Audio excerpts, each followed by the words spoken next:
can we do to combat the rise in violence against Asians and other people of color in the US?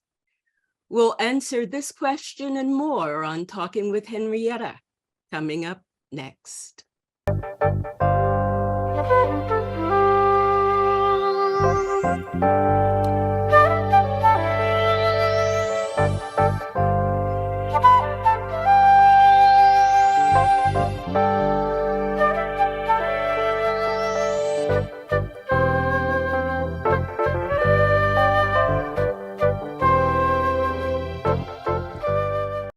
Hi, I'm Henrietta. Welcome to my show. Today on the show, I'll be talking with 4 guests, 2 of them a colleague, about the spike in hate crimes in the US and what we can do about them. I'll be talking with my very special guest, Connie Yu Young, who is a Chinese American writer, activist, historian, and lecturer. Then there's Michael Uwila, who's an East Palo Alto resident, activist, and frequent contributor to the East Palo Alto Today newspaper. And my 2 colleagues, Yuki Nishida and Tonga Victoria Fakalata. So thank you so much for being with us.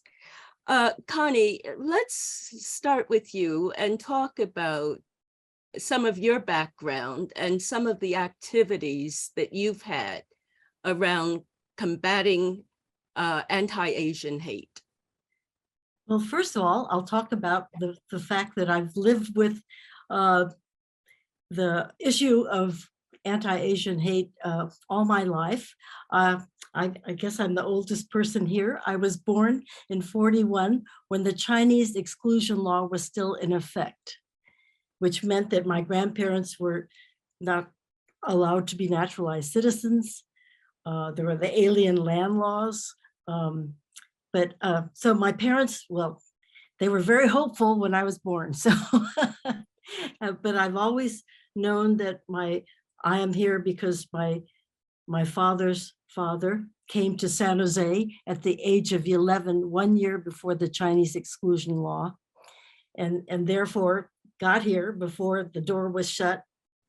And I know that my great grandfather on my mother's side was one of the workers on the Chinese railroad. I mean, he was one of the Chinese laborers on building the Transcontinental Railroad, uniting East and West, and was denied all the rights of citizenship and participated in American society, and the contributions were ignored.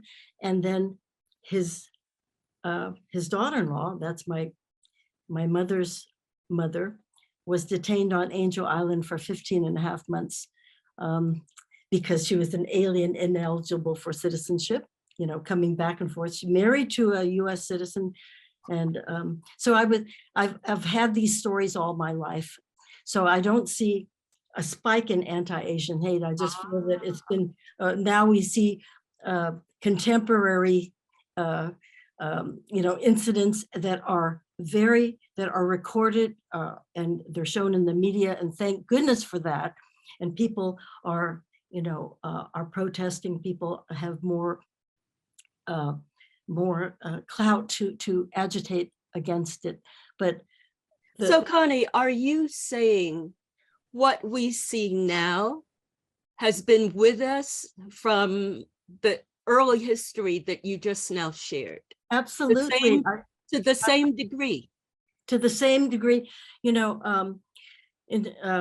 2 years ago, San Jose, the city of San Jose issued an apology to Chinese residents for the burning of the Chinatown in May 4th, 1887, for anti-Chinese laws, for preventing a new Chinatown from being built, for harassing Chinese. So that was an apology acknowledging the past.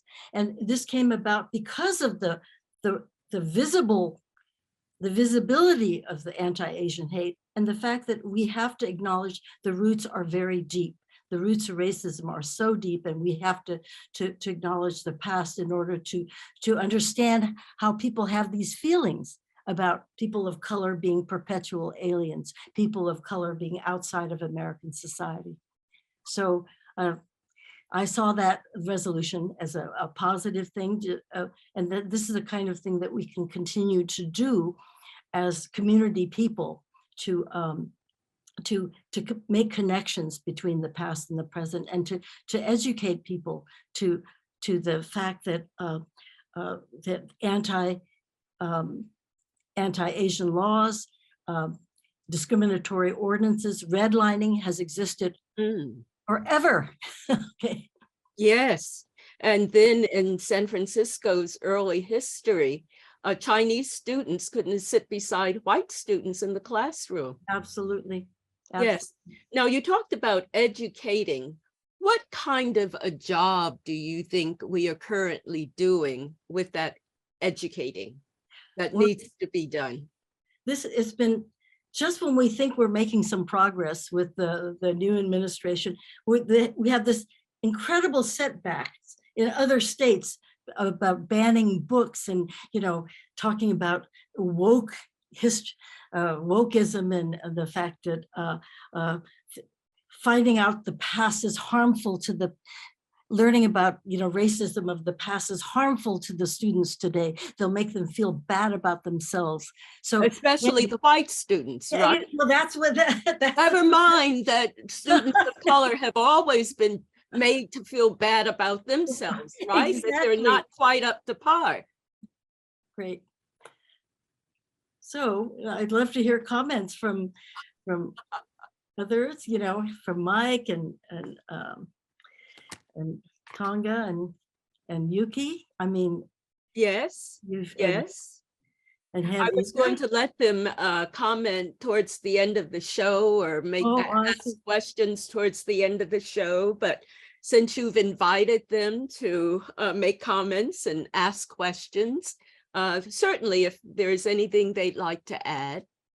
So Mike, since you are one of our guests on the show, and Yuki and Tonga Victoria are two of my colleagues, what comments might you like to make in terms of your experiences and what you think of the history that Connie just shared? Well, well, thank you for having me.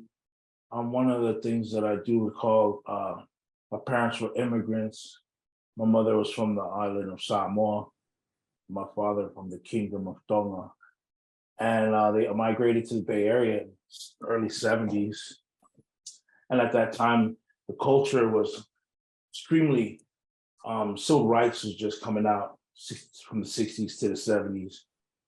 There was this mass hysteria, kind of paranoia. We had like the Zodiac killer in the Bay Area. We had all this crazy stuff going on. We also had the Patty Hearst thing. And so the history of the Bay Area had all this, it was a very fertile ground for protesting. We had Berkeley, you had the Black Panther movement, you had a lot of, you had Stokely Carmichael was out here. And so the Pacific Islander, our little diaspora was like just a little seed, and it was still insular.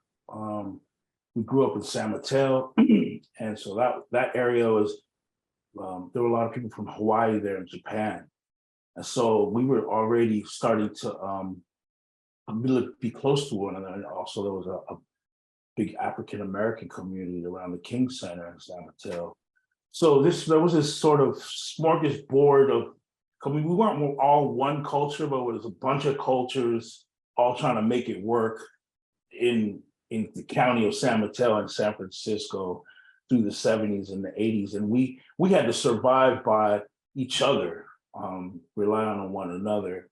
And the churches were involved. So we had to find a church. So our community was more into the church and weren't really at the political forefront yet. We were still in the infant stage of migration to this country. And at that early stage, you're still like receptive, like, what is this? You're still curious. You don't really know what's racism. We didn't really know what that was. So when you're at that age, you just think, oh, this is how we're always going to be treated by white people. Maybe this is just how it's going to be. And until my mother, who was in her island in Samoa, they were colonialized. by the British, the New Zealand. So they knew what it was up. They were hip to it. They knew what was going on, but the Tongan community didn't know. So my father's side of the family didn't know that because they were never colonized. So if you're not colonized, you wouldn't know what that is. So that's another direction. And so I dealt with racism all my life and saw the hatred against Asians. I remember in school, they taught us about this Laundry Act in San Francisco. I don't know if you heard about that, where the laws were, since the Chinese was making so much money at laundry, they were like, well, you can't do laundry 24 hours. So they started making these rules, and that was the way they survived. And I was like, damn, is that a real thing? That sounds terrible. How can they make money if they're putting all these rules against them? And so that was some of the things that opened my eyes up. But that was just like a little brief moment in history that they shared with us. And then we had to move on to like back to Washington, George Washington and things like that. Sure. So- Now, Michael, finish Yes. the sentence. Finish that sentence. You said so. Well, so that's that when you only get that much of history, and then you get selection, and then you get older and you have choice. You In get terms choice of what you can read and and what you read and all of that. Whereas in school, they just like feed you stuff, and then you're like paying attention to some stuff, and then that's some of our education that we have. And then every once in a while they just, oh, here's a PBS special on Dr. King, and then that's all we have. And then at the same time, you got to go back to your own culture and make things work. And that could be either a blessing or a curse. It just depends on the person. Everybody's different. sure. And Michael, I'd like to follow through after asking Connie, when did you become active, Connie? Can I say politically active? Or Well, Mike actually evoked a lot of memories of this turbulent time. And for me, it came about during the Vietnam War, when it was a war against Asians. And you had images of Asians being killed and Asians, GIs, called and and the names of, and yes. and the fact that the enemy, the North Vietnamese, were the Gooks and they were also called Chinks, but all these A's, and it just brought to mind the past. But the main thing it did was it created dissent. There was organized dissent against the war, and people started associating the war with the ills of America. That, why are we fighting this war? Because, it's a really, besides being a war against communism, it's a racist war. You would not, the terrorism against people of color. So it was, well, I was very, very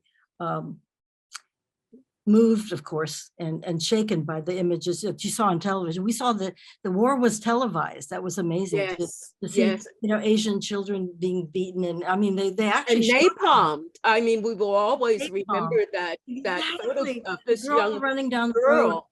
Yes. Napalm that was made by Dow Chemical in the United States. So as activists, we drew upon all of the past also, and the fact that there was so much racism in this country, and it was easier to fight at a war when you dehumanize the enemy by calling them names and because they look so different. And so that really galvanized, and that was the beginning of the Asian American movement. And actually the term Asian American came about. Before it was Orientals, so and there were also coalitions, like Mike, you talk about people all being together. This is during the 60s, the radical groups would call it third world movement. Third world meaning all people of color. So it was a very exciting time as far as building solidarity of between people of color. So that was and I got involved with a radio program, KPFA. It was, Yes. I was a Chinese Youth Voice, and then Chinese for Affirmative Action. And then living here on the peninsula, I became one of the founders of Asian Americans for community involvement. And that's a very large service organization now, but it began as an affirmative action group. And that was started in 1973. So tell me, you mentioned solidarity between groups and this idea of third world people of color. What happened to that solidarity? Does it still exist? Was there a breakdown? And if so, when? The enormous breakdown, of course, was, when Trump was elected president. And so and suddenly, all of the, what lied beneath, came to surface. And what Trump did was empowered a white supremacist movement. And that divided people. And then during the COVID, during the pandemic, he used terms such as the Chinese virus or Kung Fu virus. Yes, the China virus. Terms, yes. And then we started hearing terms, toward Asians like, go back to where you came from.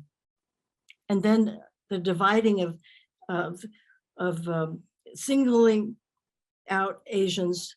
And of course, there would be people from other backgrounds, Filipino, Thai, Cambodian, Vietnamese. They were all attacked as Chinamen, it's just like, because they caused the virus. So, and it was very, very disturbing because like in Oakland, a number of attacks were from African Americans on the Chinese or Asian population. And I really feel that was so encouraged by singling out the Chinese as an enemy, as causing the ills of society. So. Yes, the media always kind of highlighted Exactly. African Americans attacking Asians. Exactly. However, what I've read is in terms of national figures, it's Caucasians who've attacked Asians the most. Now, I'm wondering this idea of the model minority, has that been harmful or helpful?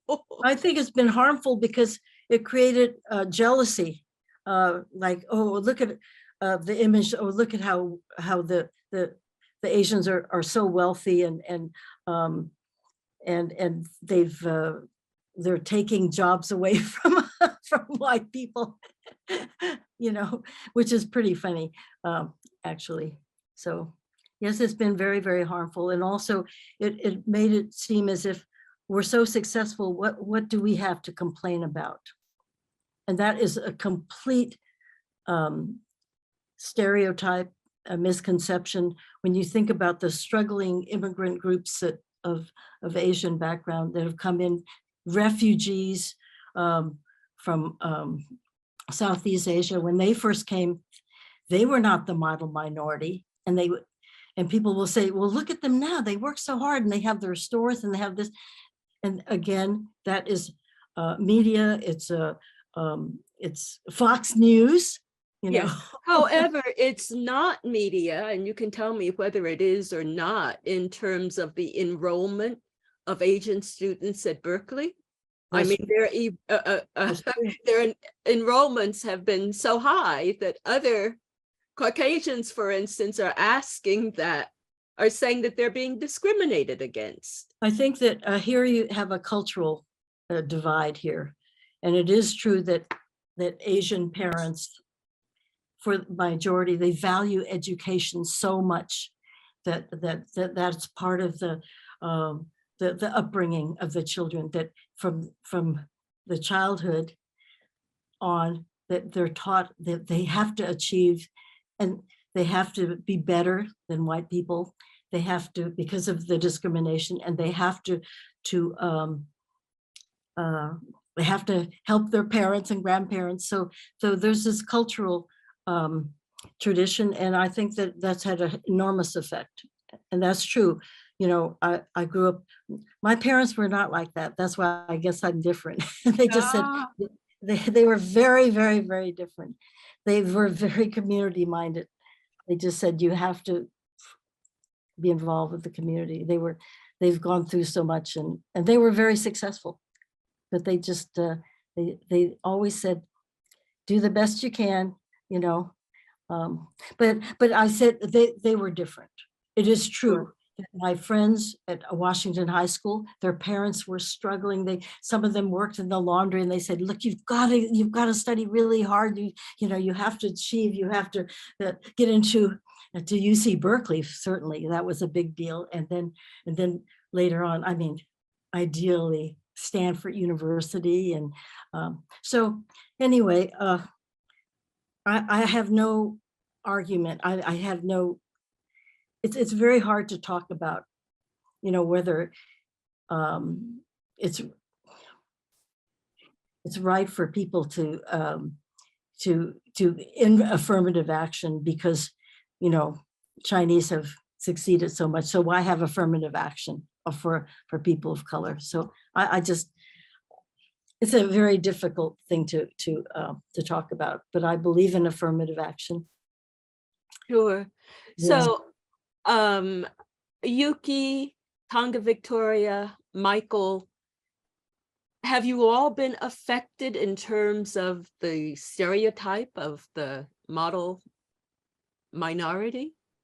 Or has it been the opposite?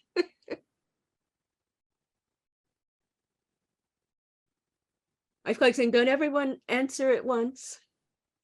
Sure. Well, thank you so much, Henrietta, for having and hosting this space.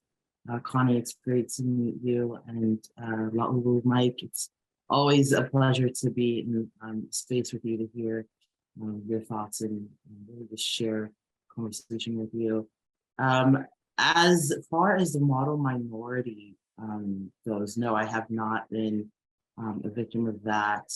I think it might have been kind of the opposite, given that I went to a high school where there were so many Polynesians, and we were known for, at least on the campus, for being the ones that started trouble, had poor retention rates, were suspended, excluded, expelled. And so I was up against kind of those stereotypes. And then also coming from the family that I came from, where education was a top priority and still is, having to kind of battle in between those two kind of expectations, one from the education system and one from my family. So that was what kind of the stereotypes that I had to deal with. Sure. Yuki, coming from Saipan. Yes. One thing for me personally that I think that the model minority myth really misses a lot is sort of the huge, it just thinks of Asians and Asian Americans as this monolith. And my experience has been very completely different. I'm first generation, I'm low income, and sort of this studious, successful, idea of an Asian person in America. It didn't really fit that mold for me in my environment growing up, mainly because I grew up in a very low income neighborhood, and and Saipan and the Northern Mariana Islands is generally a pretty low income place due to several systemic factors that I cannot get into. But my experience, when I came here to Boston, Massachusetts for college, I sort of interacted with what it means to be Asian American in Asian American spaces and here. And so a lot of the work that I did throughout college was actually fighting against the model minority myth and really thinking about the different narratives and the different experiences of what it means to be Asian American, and really just debunk it, just because I don't fit that mold, and I want to make sure that people understand that this has been manufactured to be a wedge against other races here in America. You know, it's very interesting when you talk about manufactured to be a wedge. It seems like there is a concerted effort to keep certain barriers in place. Now, I guess one would have to say it's systemic. Is it simply the system? Sometimes it's a choice. I mean, it's always a choice. People can decide what they want to do. Well, I'm going to start talking like this and try to sound proper all the damn time. And I'm like, well, where did that come from? What was and then it was like, why can't I just be myself? We talked about being, you know, as far as affirmative action, I've gotten jobs just because I was the only one that showed up by default that had a skin tone like this. And it didn't really matter. They were just like, well, we need a token minority here. Let's just use this guy. And I ended up being that guy, but I didn't look at it from that point of view. I was just looking at like, maybe I was just there to get a cup of coffee for free and just end up falling in a position where I was like, or my mother was like, oh yeah, he could do it. And I didn't even want to do it, but it was like, our parents look at it from a point of view, and then we have a point of view. I think in the Chinese, there's a proverb that one generation plants the trees and the other one gets the shade. And so we be like, not knowing as the younger generation, but the older generation has a view, and then we have a view, and we got an angle, and they got an angle, and sometimes it don't meet. And so that's like when you get older, finally, like I'm over 40, I'm starting to see like, wow, my mom and dad were onto some stuff, but I didn't even see it from that point of view. I was still partying and having a good time. But I think as a choice, a lot of times people feel like, well, I have a choice. I gotta just do this. It's like, no, you don't. You do the opposite. You can always do the opposite. You don't always have to follow what everybody else is doing. But I think the parents generationally, they always want us to do better the next one. And then I want to feel the same way about the next one. I want them to be degenerate. I want them to be good and go to school to do the things that I didn't do. Connie was talking about the community and education. I was always in the middle because I couldn't focus all the way on education, because then if I'm too focused, I'm selfish. And if I'm too selfish, then I ain't helping somebody else in our community.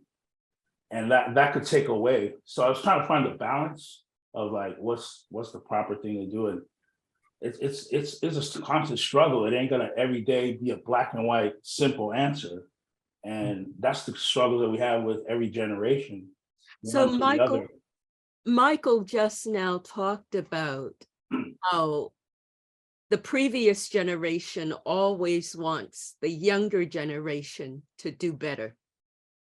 And there are many now who feel that that may not be the case with upcoming generations, that the opportunities for advancement are not what they were before. That's true. And there are lots of barriers. And I wonder, what do you think about that? Connie, what do you think about I think that this is certainly a time of turmoil and sort of the breaking of a lot of molds. You know, Mike, I really liked your conversation about generations. You know, I was asked to address the Washington High School student body last year I was nominated to be on the Hall of Merit, you know, that these are alumni, and several of us who are designated for that year, you know, go to the senior assembly, and we're supposed to address the students. And I thought, what am I going to tell these students? And this was the first assembly in 2 years after COVID, you know, and they were so excited. And I look at the audience, and when I was at Washington High School, we were the only Chinese in our neighborhood. I mean, even though I'm just talking about the Richmond, even though it was a very diverse school, but I look at this audience, and it's most largely Asian, and yeah, largely aged. So I thought, what am I going to tell them? And then also they have gone through so much. This generation has gone through a lot during the pandemic. Everything has been challenged, and they've had to learn on Zoom. You know, a lot of kids dropped out. So I just said, one thing you're not going to learn that much from textbooks anymore. You're going to learn from your experiences, and you must learn from the experiences of previous generations. So everything that I've done has come from motivation I've gotten from oral history, interviewing other people. So I said, talk to your parents, talk to your grandparents, talk to your uncles and aunts, ask them what they've gone through. How did they get through these times? How did they survive? How did they make it through? And I said, I assure you, you will have much more depth on what you can do yourself. So that was my thought. Sure. And I did begin by the fact that I learned from oral history about institutionalized racism. I didn't know about, I mean, my grandfather had to carry a paper saying that he was legitimately in the United States as a laborer from the Geary Act. And I had learned from my grandmother that she was detained on Angel Island because being Chinese. So that's early racial profiling in both cases. Early racial profile that affected a whole generation. And people say, why are the Chinese so silent? They're just the silent minority. We were not silent, we were silenced and terrorized, and communities were driven out. I mean, in the 1870s and 80s, up and down the coast, every single Chinatown experienced a state of siege, like Tacoma, Seattle, San Jose, where the Chinatowns were burned to the ground. And how did that affect the next generation? How did that affect, how did the exclusion law, which lasted for 61 years, how did that affect people's thinking? White Americans thinking about Asians. They are perpetual aliens. And the same thing with what happened to Japanese Americans during World War II, racial profiling. The majority of them were American-born citizens. They were all put into 10 relocation camps or concentration camps throughout the United States. Was there an attempt to do the same with Chinese Americans? It's interesting that No. The U.S. and China escaped that fate. Because the U.S. and China were allies. And that's the cause of repeal. This is the thing, people must know history. At one time, US and China were fighting allies. They were united, the flags were together, and the Chinese exclusion law was repealed in 1943. And this was after Madam Chiang Kai-shek was the second woman to address US Congress and to appeal for, that was when she was still on mainland China? Yes. Before going to the island of Formosa. Of course. Of Yes. course. That didn't happen until the 1950s, Yes. So the history is really important. And now, so it's very important that we know about the history of the US and China relations, because what is happening now is that China is being vilified. Now, some would say for cause, taking Americans' technology, they're accused of stealing America's technology. There's a difference between that politically and, the people. So what we don't want is the racial profiling here. Like, go back to where you came from. You guys are the enemy. So. Yeah, Connie, if I could just add on to that, I think you make a really good point about distinguishing between political conversations and conversations that affect real people.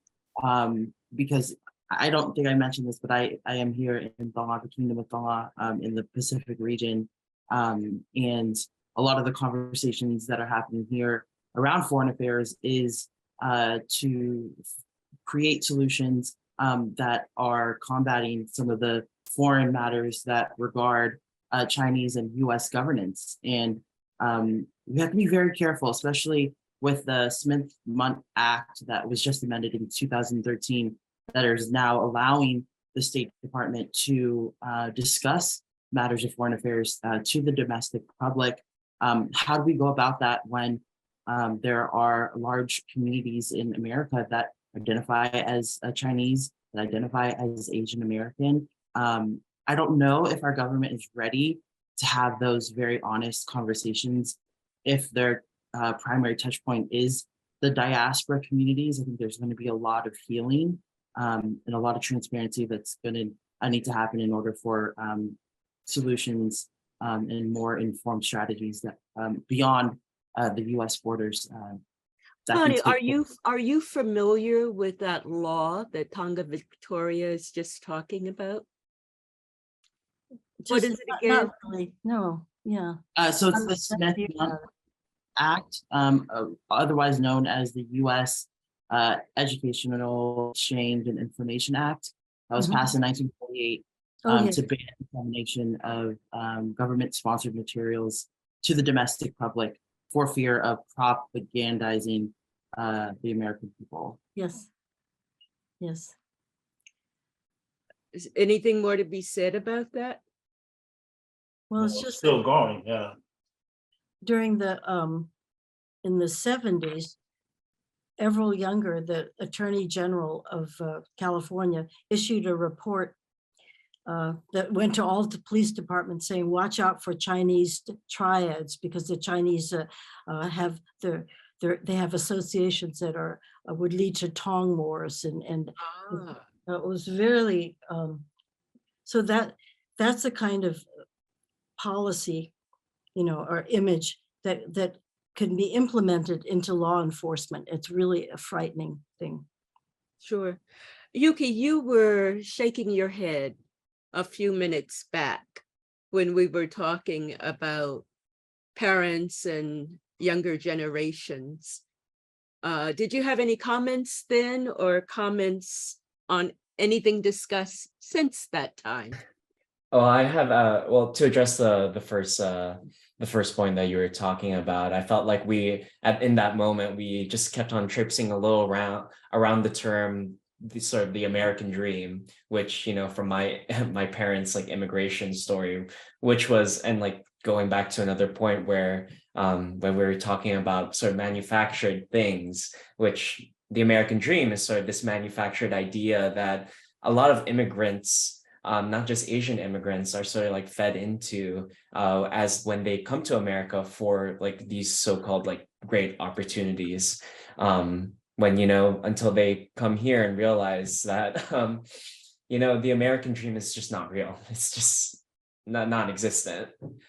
And I mean, there's so much that was said, onwards, for me personally, coming from the Northern Mariana Islands, with such a huge military presence historically, and that the Northern Mariana Islands played a big role in the Asia Pacific theater during World War II.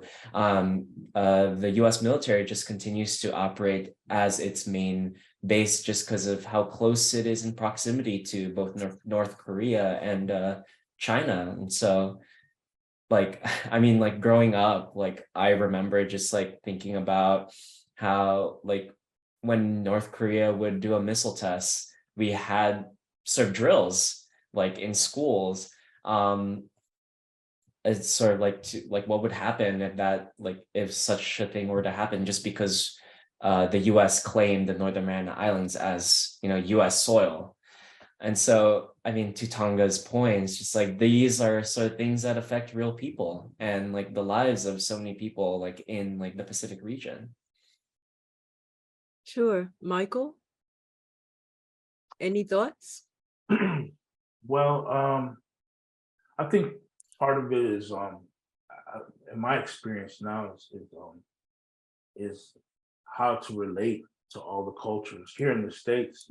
It's like a buffet of cultures. You know what I mean? You got all kinds of stuff going on. You just drive down El Camino, in Mountain View, Palo Alto. You have all these different restaurants. When I was a kid, it was like two things. You could either acculturate or assimilate. And so acculturate is you bring your culture and you just flow with however, you ain't trying to adapt to whatever they doing. And then assimilate is like, well, this is how they're doing it. Let's just copy them. And so I think a lot of times our island people was trying to figure out our lane because we're still a small, as far as how it is in the Bay Area, but it's growing. People are seeing us in the NFL. They're seeing us in WWE wrestling. So our vision it's coming out, but still there's still this insular part where it's almost like nobody gets to see the secrets. The Chinese people. Well, you know, yeah. it's always acceptable for communities of color to excel in sports, Yeah. to excel in music. Yeah, and or in Hollywood, you know, and films. Yes. So Yes. historically, we've been going through our own, it's been rocky up and down Bay Areas, the laws, the police, you know what I mean? They still shoot at us, you know, like there was a story of 3 Samoan guys who were shot in Los Angeles back in the 90s during the Rodney King time. Mistaken identity. I mean, they shot one guy 13 times, another time 11. And we had to deal with that. Our community, the law comes in, does whatever they got to do. And then later on, it's so hard to acquit a cop. We done seen the history. I ain't making this up. And then we're the You mean community. to convict the cop? Even that too, add that there. And so we're sitting there trying to heal the community. Meanwhile, the law just keeps on going and just keeps doing what they're doing. And, you know, this is why there's such a push for education so that some of these things can change, or voting, as people talk about. But what can we do as people in our lane? I can't do everything, but I know what I'm good at. And hopefully you all know what you're good at and what you can do in your community. And this is why that we have a conversation. Well, I guess that's the question that we've come to at this point. What is there that needs to be done? And how can we do it? Is there light at the end of the tunnel or light in the tunnel? What are some of the answers, some of the solutions? You know, it seems like every day I get more and more discouraged that there is any light, because more and more history has come out. You know, a couple of years ago, we all learned about Tulsa, Oklahoma, and I Yes. never knew about Tulsa, Oklahoma. Yes. And I was so horrified. And then recently, the massacre in Florida, the town in Florida, that the residents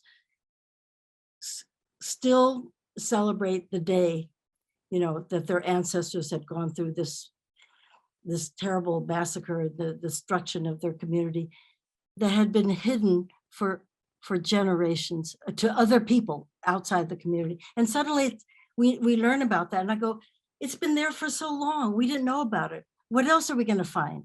Because every day we see, you know, the shootings and the massacre, more and more killings and police profiling, horrible things. And we just know, well, in the past, it was on a huge scale, and here it's surfacing again. So what encourages me as far as personally is the people that I work with, the coalitions that I have.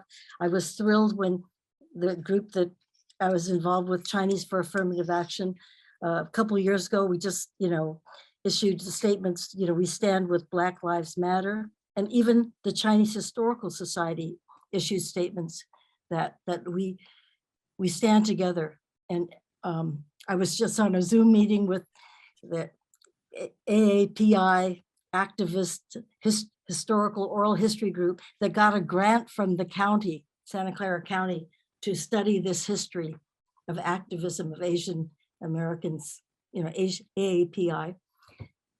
And it is, even though we say AAIP, we say we stand with all the groups that have gone through racial profiling, terrorism, that hidden history that we we are responsible for bringing to the surface now, so we can enact change, because you can't go forward unless you look back. Oh, that's a long statement, but anyway. No, it's very, very important. And it makes me think of the backlash. um, that's always there. And the fact that the group stands with Black Lives Matter could make you targeted. Or accused of socialism, or of undermining the values of this country. Well, for the group itself, we feel that's the only way we can consider ourselves part of humanity. Yes. Michael, what do you see on the horizon in terms of the light? Where is it for you? Well, here's something different. My Pacific Islander people are primarily Christian, but I am a Buddhist, and I am connected to these temples, and I've seen directly the relationship when we're practicing belief or faith or whatever you want to call it, like-minded people. And I look to my side and there's a Japanese person. I look to my left or right, there's a Chinese person. And so we started developing conversation, small, like just have a cup of coffee at Starbucks and just talk a little bit about, so those little moments were adding up to where I am now. And so I keep doing that. I think conversations that we can have, one teacher explained it as two people having a conversation that has no aggression or violence is enlightened society. A society that sees a different angle, that does not have to continue on with aggression and violence that's been happening in this country for many years before the Plymouth Rock and all of that. And so small moments, those are what that I could do. And keeping in touch with the arts. I felt like I saw a lot of artwork at the Asian Art Museum one year when I was in San Francisco. And I saw the history that you talk about. And to also acknowledge it, and to also remember, you can't really have a tree without the roots. And so looking back and having those conversations, and even checking out some of those. I was a big fan of Korean films and films from China, and also reading up on history, but also just being kind to one another. I think that could be a small thing that I could do. That's probably, as Michael Jackson say, I'm starting with the man in the mirror. So Yuki, where is the light for you? Is I it think I truly believe that the light is here. And I think tying it back to what Connie said earlier is just learning about these oral histories. I mean, for me personally, I work part-time at Tufts University's Asian American Center, and this year we celebrate 40 years since the center's founding. And the center was founded as a result of student activism after a hate crime happened on campus from a fraternity. And so we sort of did this art exhibit where we explored the history and the timeline of activism that happened in the creation of the center, and tie it to today and what the future is and what we hope for the center to look like in 40 years from now. And so when I think about these small oral histories, these histories of sort of like what's not really what's being resurfaced, or these little histories of that's not captured in the mainstream, I see a sort of hope and light for the future, that we are documenting ourselves, we're documenting our past, and sharing it for people in the future to learn from, like, people just like them. amazing? Tonka Victoria, where is the light for you? Sure. As someone who is of the diaspora and living here in the homeland of my ancestors, my parents, being around my heritage has been the light for me and light for my family. And I know as a young person seeking for this type of nourishment that I couldn't find in the classroom, was I could find it somewhat within the community, but because we were so distant and so far away from our land of heritage, it was really difficult for me to understand who I was. So I dealt with a lot of identity crisis, and I think I can speak as just a general observation on our culture today. Now, I want to make it clear that you're right now in Tonga. In Tonga, yes. Yes. You are. Yes, she's Yeah. in Tonga and Yeah, Yuki's in Boston and Yeah. And so for me, the light for the next generation is really building a spotlight on this pathway from identity crisis to identity capital, and having heritage, or at least the digital, a digital place for heritage to live, is something that I am invested in as part of my work, as part of my master's program. And so I'm really excited to kind of invest my time and my energy in hopefully bringing that light into the tunnel. I don't know how long this tunnel is, but we can just bring some of that light inside. Yeah, that's definitely worth investing in, committing towards. it's interesting where that light can be, whether it's at the end of the tunnel, whether it exists at all, and how it can be brought into the tunnel. It seems that we're all in agreement that there's the light. There's the light someplace. There's the light, and I love what you said, Tonga, Victoria, because the light is actually energy, you know, and I consider all of this, like this discussion, and you know, you're talking about the work that you've done, and also, you know, remembering your ancestors. I think this is all part of activism. It's all part of resistance. We resist the violence. We resist the terrorism and the racism, and we're doing something about it, you know, in our own way.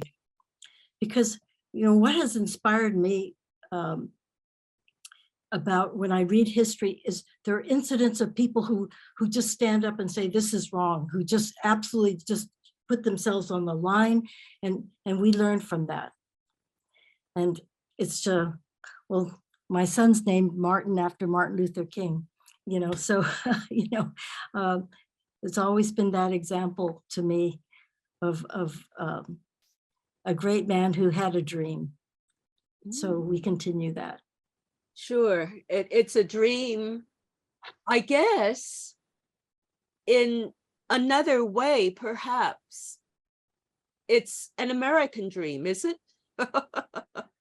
Not manufactured, but in real life. We have to claim it. We have to claim it that it is. It's not recognized as an American dream because people of color have always felt outside of it. So we have to is reclaim that something? I'm so sorry, Connie.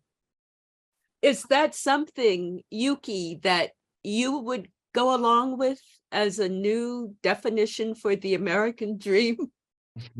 Yeah, definitely. Would that work for you, Michael? Well, you know, it still lives on, the things that Dr. King said. So it didn't really stop or get stagnated. It just transformed, and each generation sees it a different way. And so, you know, I see it as opportunity and the ability. And sometimes I talk to my foreign friends. I ask them, like, ain't nobody going, who wants to go to a country where you're gonna get beat up and be selected out? Nobody got on the boat and said, I want to go there where my grandchildren could go to prison, just to use an absurd example.